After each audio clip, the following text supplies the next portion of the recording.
Hello everyone, I hope you're all doing well. Welcome to a very special video. I'm delighted to be joined by none other than IntoTheBarrier, and together we are breaking barriers. I'm not sure if you could tell that I'm very proud of that catchy title, Scott. I think you should be. I think it's a belter. I think so too. You really pulled it out of the bag with that one. It's almost like you're destined to have this series. Yes. Breaking barriers is something I do in a quite literal sense on my channel quite a lot, of course. But today we're breaking different kinds of barriers, I suppose. Yes, we are going to be racing on F1 2019 whilst chatting about mental health. Well, thank you very much for taking the time, because I really appreciate it. It's all right. It's all right. It's good to come on and talk. I think we should get stuck in. Let's go. In we go. 5 laps on us. Oh no, I forgot to change the track. Oh, hell's bells. Never mind. We'll go with this. It's a good start. It's a very good start. It's a good start. Yes. Right. Oh, I've not done qualifying either. Oh, I've had a right stinker here. I'm P17. Never mind. Right, into that. We've got plenty of time to address these concerns. You're going to be way down. Well, if I manage to beat you, this is going to be something. Well, I wouldn't be surprised. Away we go then. It's going to be very weird a little bit into this where we're doing races and I'll just be really tempted to go, ow, when things are happening, but we might be talking about other things. You can feel free to cut off me anytime you want to say, oh, it's fine. It's like a tick. I just have to shout oh every time something dramatic happens. I'm doing really well here, by the way. Where are you? I can't even see you so far ahead. Yeah, I thought I put it on 70 difficulty, and I thought that would be too hard for me, but I'm clearly a better player than I give myself credit for. Is there damage on? Good question. I forgot. Been able to run away with things. Oh, that was nearly a sideways motion. It's alright. Panic over.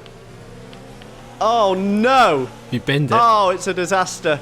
It's alright. I've managed to regain things. Ooh. I'm only down in P3 and damage is definitely off. It's reassuring to know. There's no damage is I mean, I just literally absolutely I was breaking barriers there on the exit at turn 14. And Norris has had me. I'm round. Oh, I've gone again! It's alright, because I went to. Where are you now? I'm P16. I'm for P16. I saw your video on Zandvoort the other day. Okay. Giovinazzi has just turned in on me again. Oh dear. I'm last. You're last? I'm last. Right, we need to we've been a bit harsh on you, I think, so giving you Kimi Raikkonen's car. Oh pants, I've just seen, oh no. Oh, this is a proper disaster. I put my fuel on Rich Mix 3 and forgot about it. So now I'm under-fueled. 0.04. I'm going to run out of fuel on the run to the line. Incoming. I've just done it. It's alright. P15, it's a disaster. It's nothing short of a disaster, that. It is probably going to be quite difficult to concentrate on having a proper conversation whilst racing, but we can try our best. We'll do our best. If the racing suffers ever so slightly, I'm sure people, particularly with my results, won't notice. Don't say that. I race like I'm distracted most of the time, let's be honest about it. I race like I'm not paying attention. 1 lap. And I've spun out immediately. You haven't. Right, so where did you spin? Abbey. In the first corner? Turn 1. Yeah, literally straight out. Alright, so my first question... Oh, I'll wait till you've gone through megaseconds. Yes, right, I'm through. Okay. I was going to ask how often you think about mental health, how often it kind of affects you. Are you someone who's... Does it cross your mind every day, or is it something that's kind of very rarely thought about? It's a really interesting question. I would say... I wouldn't say it crosses my mind every day. Yeah.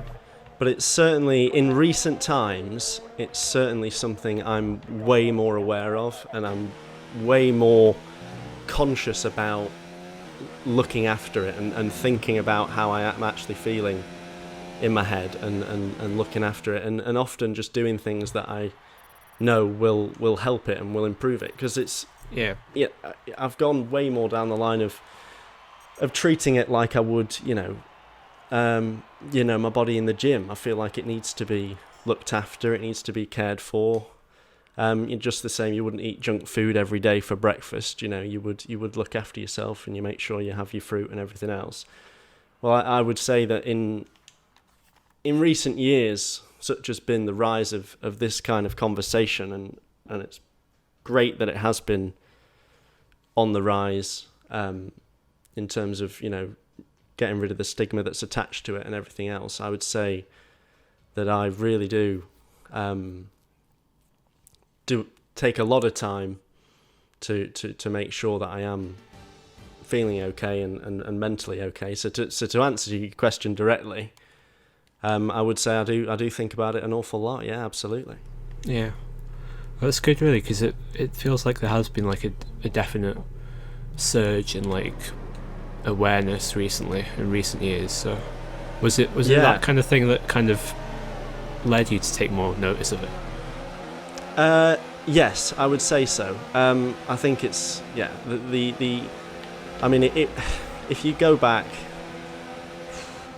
if you even go back 5 years, maybe even less than that, it was nowhere near as talked about, got as much attention. I mean, it just wasn't, was it? I mean, if you go back to sort of my parents' generation, it just was never discussed, particularly with young men, particularly with people our kind of age. It was just never anything anyone ever went near, and that was so sad, really, and such a shame that it was never really talked about. Never, I don't think, even 10 years ago, you'd get people our age sitting here saying, do you know what? A lot of time I do try and look after my mental health and think about it, and think about whether I'm looking after it and how I can improve it and that sort of thing.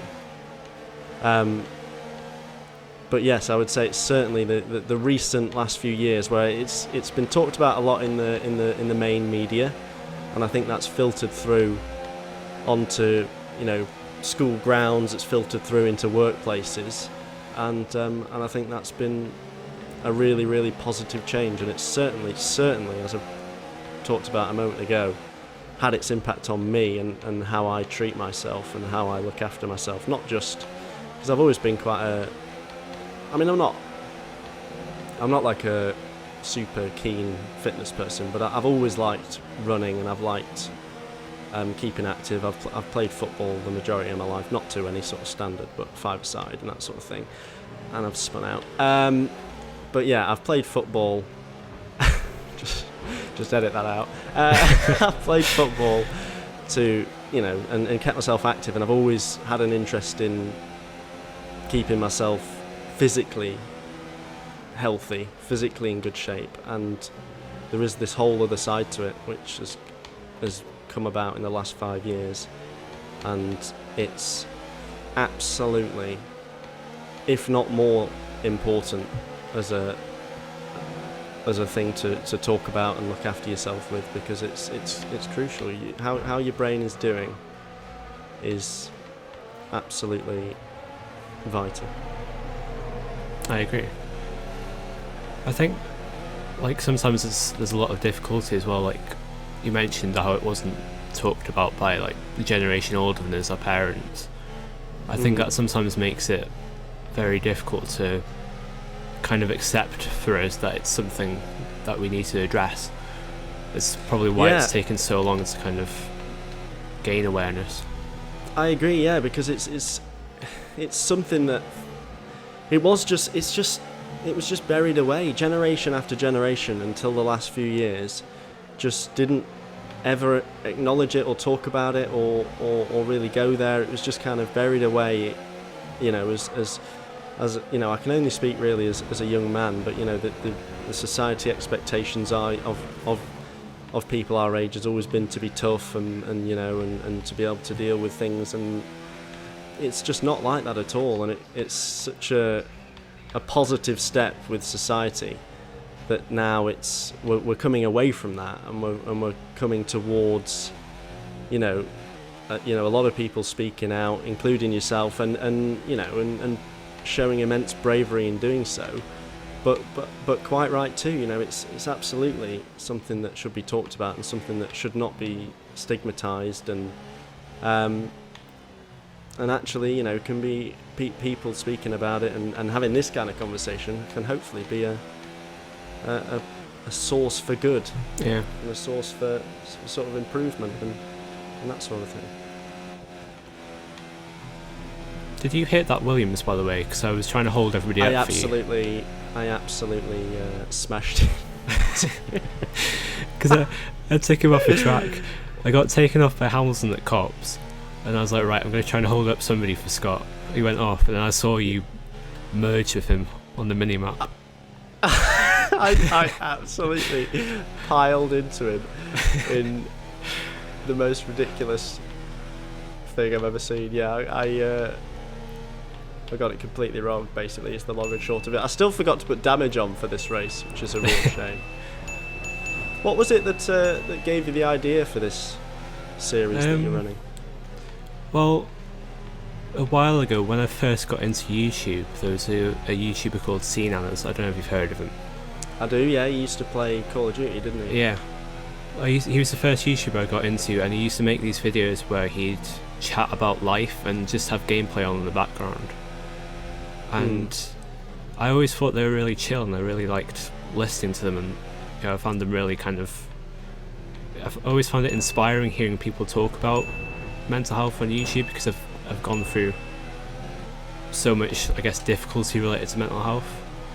So it was always nice for me to be able to relate to people. Well, that's interesting, because obviously sorry, go on. It's alright, you go on. I was just going to say, obviously, in a moment ago said, you know, it's really come about. I've seen a lot of it in the more mainstream media channels, and that's where I've seen a lot of conversation coming from. But you're talking there about an experience which obviously is from a YouTuber, so it's from a different angle, which is really interesting, because that shows that it's something that's getting talked about from all sides, really, which is fantastic. I guess there's been a few other YouTubers who talk openly about it, and that kind of got me into wanting to make my own YouTube videos. And I mean, I started off doing commentaries by myself, and I kind of decided that the next step to take because I guess as well, because having social anxiety, it can be tough talking to other people, and I didn't I've definitely gained a lot of confidence recently in the last couple of years, and I wanted to push that. So I thought the next logical step is to have conversations with other people, and you get other people's experiences as well from that. So I started a series with a guest, and this is at the film centre that I go to, and they helped me kind of arrange it and gave me a lot of confidence to start making the series, and it's gone from there, really. Yeah, that's interesting. I mean, I know confidence is a very interesting thing, because hello. Do you remember your Under Pressure series, Scott? Oh gee, here we go. Confidence is an interesting thing, because kind of like me, you know, with I've kind of I feel like my videos give off this facade that I'm kind of this sort of happy-go-lucky, you know, comedy character that kind of makes a fool of myself and that sort of thing. But you know, confidence is something that is, I've found, hard to come by, in the sense that I'm very critical of myself, and I'm very harsh on myself, and I look around. You know, you should never really compare between people, but I've always found it hard not to compare, and not to always think that, you know, always the grass greener on the other side. You know, should I be doing that? Should I be doing this? And I would say that's an aspect where I've had to sort of train myself to not look at other people and not be overly critical of myself and things that, you know, I perhaps did wrong or got wrong. And obviously things like YouTube comment sections are a dangerous place when when you can be prone to be critical of yourself, because there's often a lot of people in there they'll do that for you. Now, obviously, you know, a lot of the time I can, you know, I don't take any notice of it, and you just kind of sometimes smirk or whatever it is at the comments. But I've certainly been in scenarios where, you know, comments have knocked my confidence and you know, made me doubt myself. Yeah. And although, you know, I've done videos where I've laughed at them, and as I say, I do find a lot of them, you know, quite funny, even the critical ones. And everyone, I think, can take a certain amount of jokey flack in their direction. But yeah, confidence is something that, although I emit this facade of being this sort of careless, confident figure, I think I am quite critical of myself sometimes. Yeah. Well, no, I'm sorry. I'm critical of myself all the time. I'm very critical of myself, particularly over mistakes. And that's something, as I talked about before, me making sure I'm spending lots of time thinking about looking after my mental health. That's one area where I've worked on and you know, tried to build my confidence and that sort of thing. Have you binned it, by the way? What on earth makes you think that? What on earth's happened there? Well, that was a terrible time as well for something that dramatic to happen.